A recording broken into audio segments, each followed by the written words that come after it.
Hello, I'm Priscilla Herreid, guest director of the upcoming Blue Heron concert, a celebration of German poetry and song, music of the Minnesänger tradition in the 12th and 13th centuries, and the poet-musicians that came out of the Minnesänger tradition going into the 14th and 15th centuries.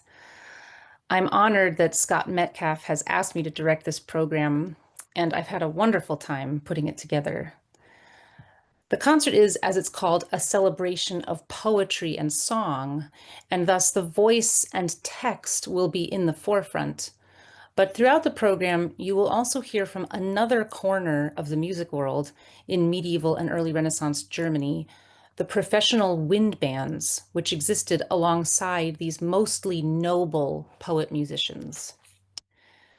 I'm the artistic director of Pifaro, the Renaissance band based in Philadelphia, which is a wind band that specializes in the practices of the civic and court wind bands of mostly the 15th and 16th centuries, although we occasionally go a bit earlier than that.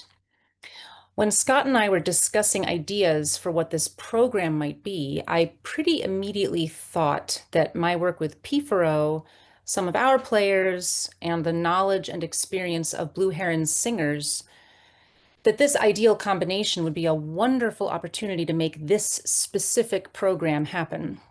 Adding to that combination is Alison Monroe, who plays fiddle, rebec, and psaltery, and Grant Herod, who plays both winds and plucked strings with Pifaro. And these two are a dream pair to accompany and support some of the songs. 300 years is a long time and could often be too big a swath to cover in one concert. But the music of medieval Germany has so much mystery to it. And a lot of the poetry from this whole time is evocative and wonderful and so unlike anything else that I wanted to pull pretty far back and then hone in on specific songs that struck me as representative of moments in a time that was regularly shifting and evolving. So what I'll do in this talk is go through the program and highlight some of the pieces that we'll be performing and their authors and manuscript and sources. The Minnesänger was the courtly love poet of 12th to 14th century Germany, the Middle High German period. Minne is the Middle High German word for love or courtly love, and it is one of many specific Middle High German words that you'll hear again and again in these pieces that imply a courtly tone. The early Minnesang was inspired by the neighboring troubadour and trouvère tradition, and our first set looks at that inspiration. Friedrich von Hausen is one of the early Minnesingers from the second half of the 12th century. He was a nobleman whose travels, battles, and actually his birthplace of Mainz, right at the confluence of French and German-speaking exchange, brought him in direct contact with Romance poets, with the troubadour and trouvère tradition.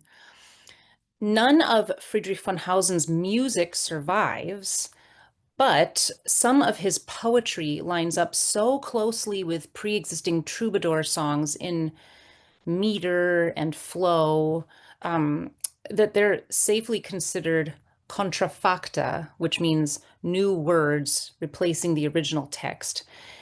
This here that you're looking at is the French song Ma Joie Primaine by Guyot de Provins, that is the melody for the Friedrich von Hausen song we will perform, Ich denke unter Willen, that will open our performance.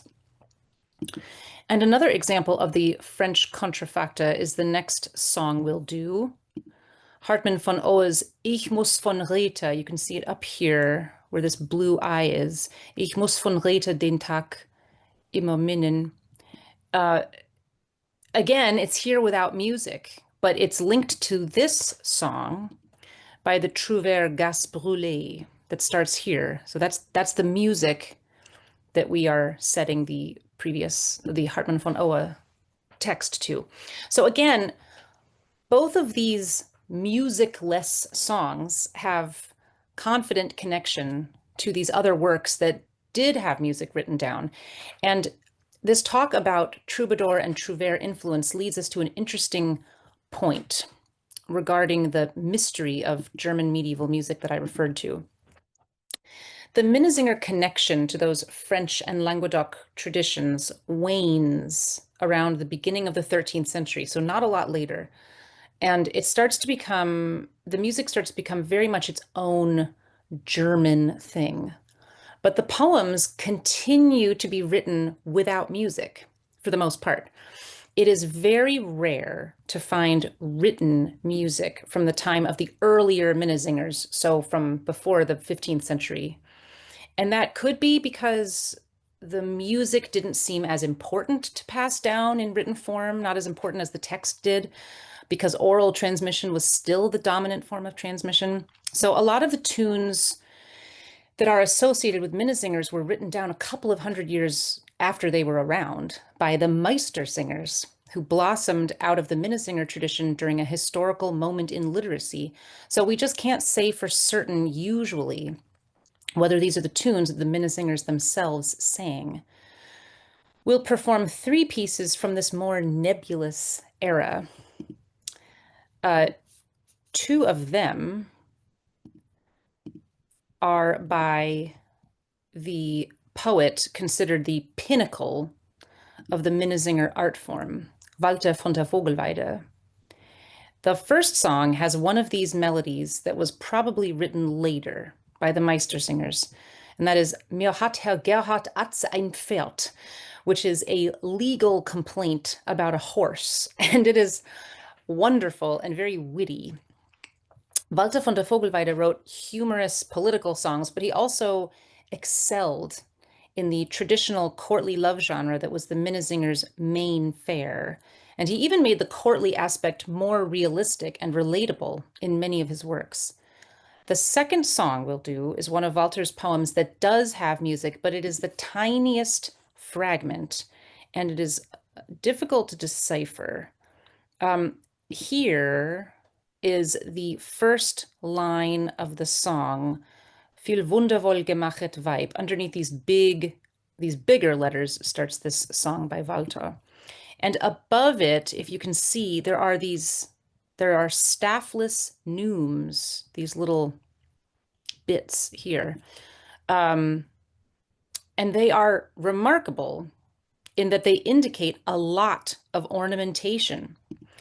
If you can see some of these that look like a line up and then a few dots down, it looks like it's many, many notes on one syllable or a melisma. We've reconstructed this fragment into a full melody. And I wanted to do this because it's unlike anything else, really, from this time and from Walter von der Vogelweide. So we'll sing one verse of this very beautiful song. And now we've had one piece with music that was probably added later in an honest, traditional passing down of it, but still later. And one piece that is of the time, but fragmentary. So our third song in this set was written down in one of the earliest Minnesinger sources that does have music, and that is the piece Zink an Gulden Höhn by Neidhart, another of the most famous Minnesingers. And I just want to say for a second that it is remarkable that we have these portraits of these poet musicians who we really don't know a lot about. Neidhart, his name is just the name that he gave himself in poems. He often gave himself a longer, fuller version of the name Neidhart von Reuenthal, but we don't know that that was his real name. And Walter von der Vogelweide is not a real place. We just don't know so much about so many of these authors, but we have these portraits of them in this wonderful source, the Codex Manesse, which you've been seeing images from if you've been getting Blue Heron's emails. So as Walter von der Vogelweide really plumbed the possibilities of the courtly love genre and transformed it in a way, Neidhart turned the whole Minnesinger tradition on its head in a way and wrote about daily life and peasants and dancing, and so not just the upper classes anymore. His songs are almost all divided into two categories, summer and winter songs, or Sommerlieder and Winterlieder. Sing an Gulden Höhen is the longest song on our program, which just means that some of the songs we're doing, I've picked a handful of verses from. In real life, they're longer, but I wanted this song to be almost a centerpiece of the program. It's also the only monophonic song that will have more than one singer. Each of our four singers will take a solo verse. And it's throughout the course of it, it's extremely descriptive of a peasant dance and an evening in, again, not the upper class um, of life for more regular people. We'll introduce the wind band in this set also, playing pieces from a 15th century source, the Glogauer Liederbuch, which is the earliest set of part books, which are separate books that each hold an individual part, like the soprano or the tenor part, as opposed to a score where all of the parts would be on one page together. And here is one of them. This is the Cantus part of the Glogauer Liederbuch. What exactly the wind band played in medieval Germany is hard to say because of, again, the lack of written evidence from before the 15th century. But interestingly, even with that lack, we know that German wind players were admired throughout Europe and coveted. Many of the most important wind bands around the continent had German players. So what did they play? They certainly would have improvised and improvised on a tune, a pre-existing tune, and some of these tunes likely made their way into the early written sources, like Glogauer. So this piece you're looking at here, Selde ich alle Morgen, is a three-part piece, so for three different voices or instruments in this case, that we'll perform in this set. And again, you're looking at the cantus part or the soprano line. We're going to use these instrumental pieces because they are not necessarily definitely meant for instruments, but there's a lot of evidence that instruments certainly would have played them or could have played them. We're going to use this music as a vehicle to support the songs, the sung songs, Minnesänger songs up to this point, and to get a sense of what the soundscape must have been like with these highly accomplished professional wind players existing alongside the poet musicians of the 13th and 14th centuries. I'll talk a bit now about some of these instruments. The Alte Kapelle, or the loud band, was the main professional ensemble of the wind players, made up of reeds and brass.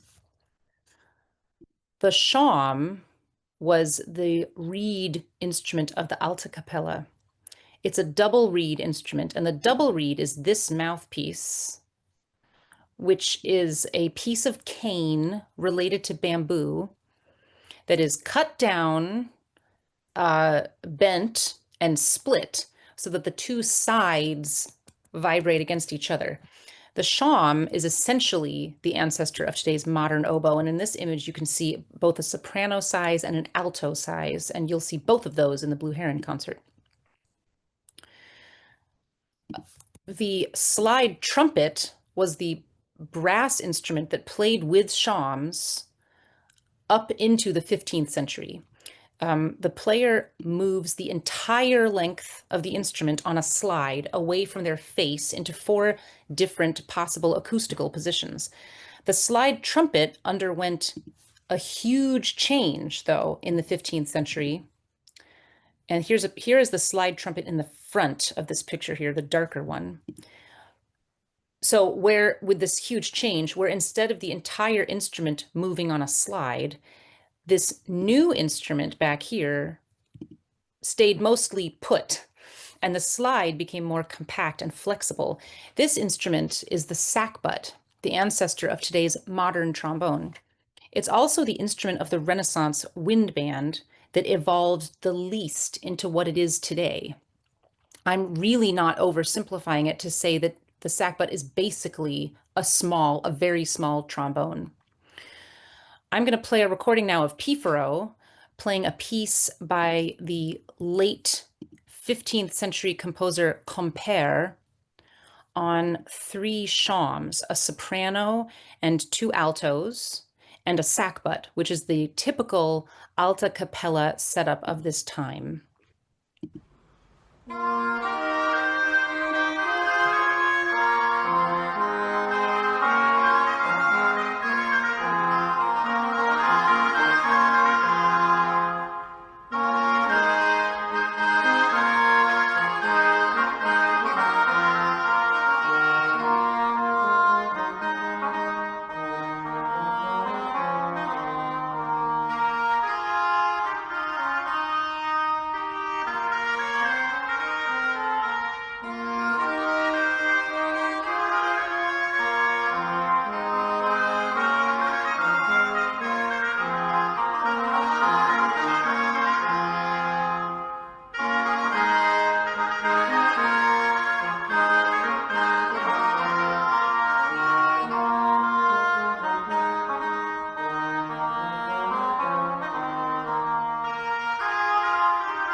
There is another double reed instrument from this time that we'll play in the concert, the doucen, which was referred to in the Middle Ages and Renaissance as the still shawm or the quiet shawm.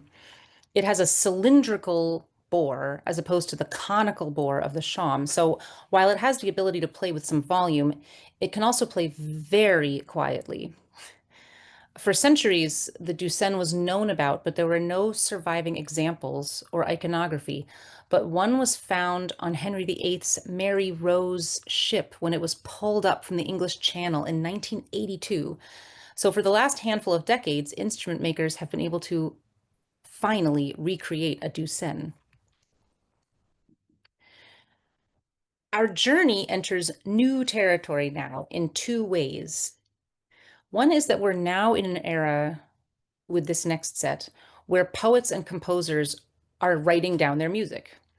The other is that polyphony is starting to happen, or multi-part pieces, in German-speaking lands. Except for the instrumental music you've heard so far on the concert, which is again from a bit later, the vocal music has all been monophonic, or just one line of music. The monk of Salzburg is a musician we know very little about.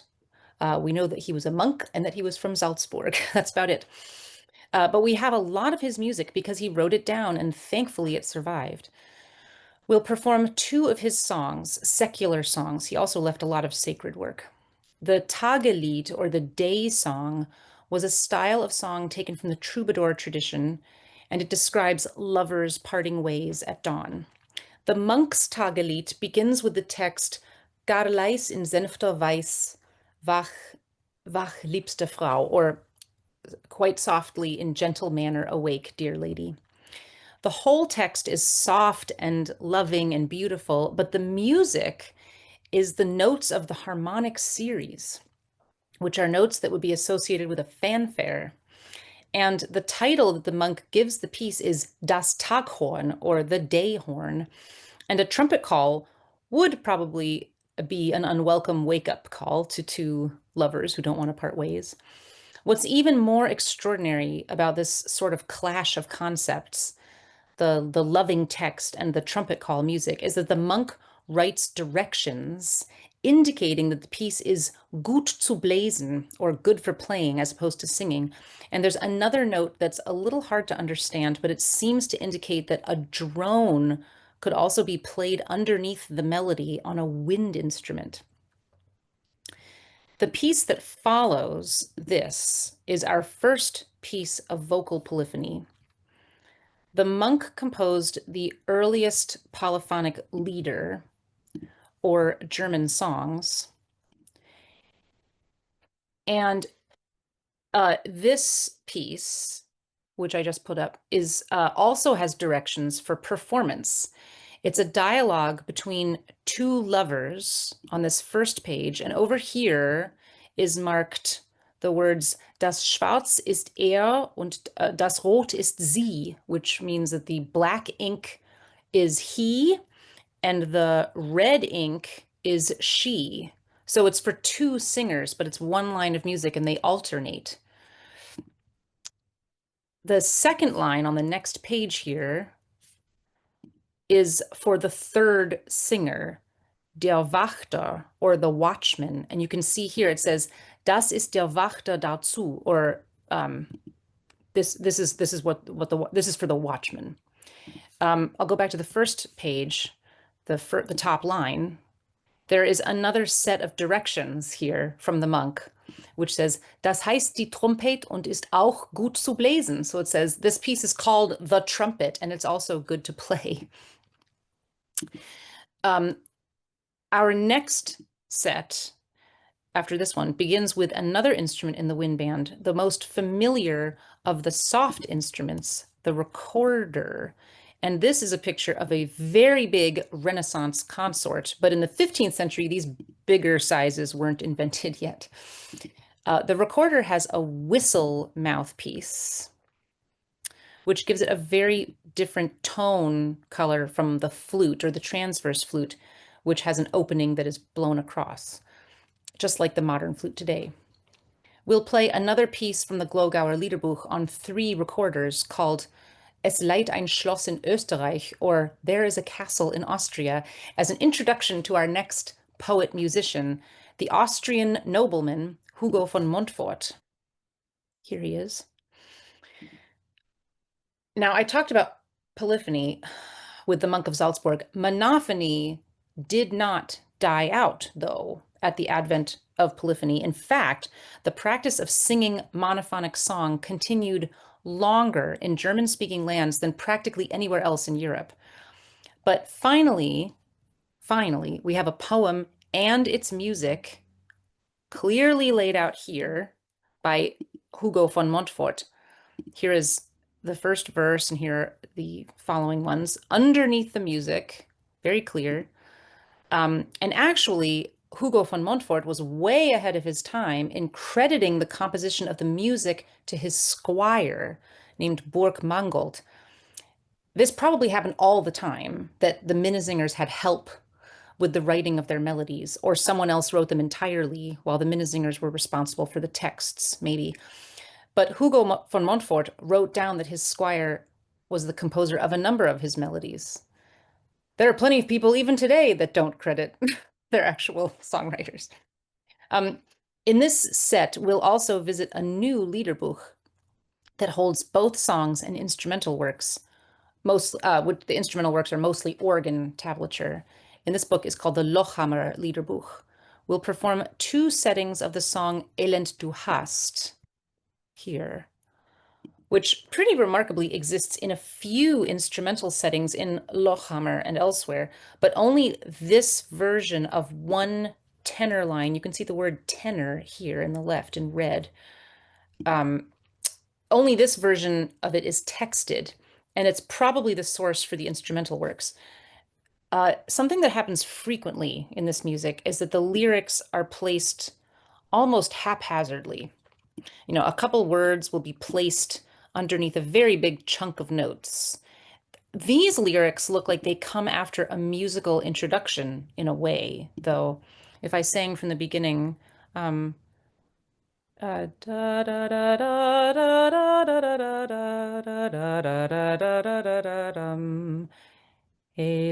du hast, and then the words start. So it could be an introduction.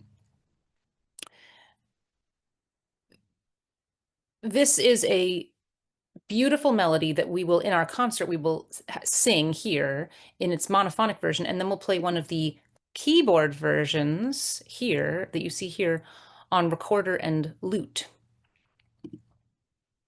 Our final composer is probably the most famous name in our program, Oswald von Wolkenstein. There he is. We know a lot about him and his life, in contrast with practically every other poet composer in our program who we hardly know anything about. Many times we don't even know their names. This fantastic portrait of him is one of many, and they are the oldest genuine portraits of a German author. Wolkenstein was a colorful, vehement person who wrote many songs about his life, and these, his autobiographical songs, are always set monophonically. We will perform 3 of his polyphonic works, and his polyphony was reserved mostly for comic or love songs. Wolkenstein was also interesting in that he produced a number of 2-part songs that are contrafacta, again, new text on a pre-existing piece. 2-part songs that are contrafacta of 3-part French songs, so 1 part goes away. We will do 3 settings of this piece, 400 Jahr auf Erd, which you can see here. This is a Wolkenstein manuscript. The discantus is the top 2 lines, and the tenor is down here is the melody, and is the only one that has text. We'll follow this piece with the original French piece, which now you can see the 3 parts, cantus, tenor, contratenor, but we will substitute the second verse of Wolkenstein's poem for the original French text.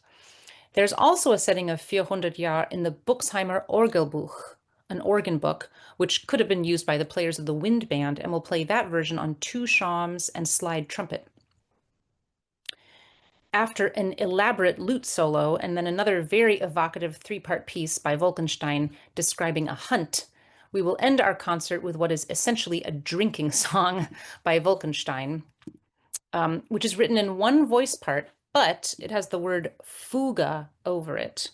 Fuga was an old Latin term for a canon, or a line of music that is imitated exactly by another voice, entering at a specific time after the first voice begins.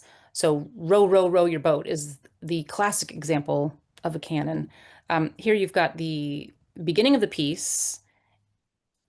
And then when you get down to here, there's a little sign to go for the next voice, for the next person to enter at the beginning.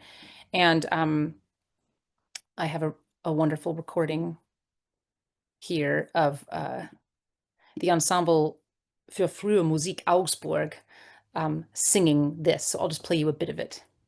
And you can follow along if you'd like.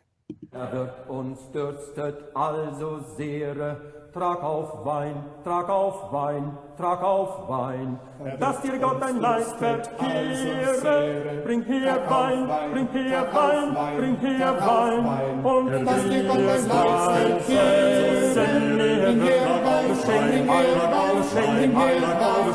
Wein, That gives you the idea, I think. I hope you've enjoyed this tour, very quick tour through our program. The concert is this Saturday, October 25th at 3 p.m. at First Church in Cambridge. And we have a wonderful group of musicians who are all so compelling and fun to work with. And we're enjoying thinking about this beautiful music and poetry and are really looking forward to sharing it with you. Till then, have a wonderful rest of your week. And thank you for being here with me today. Bye-bye.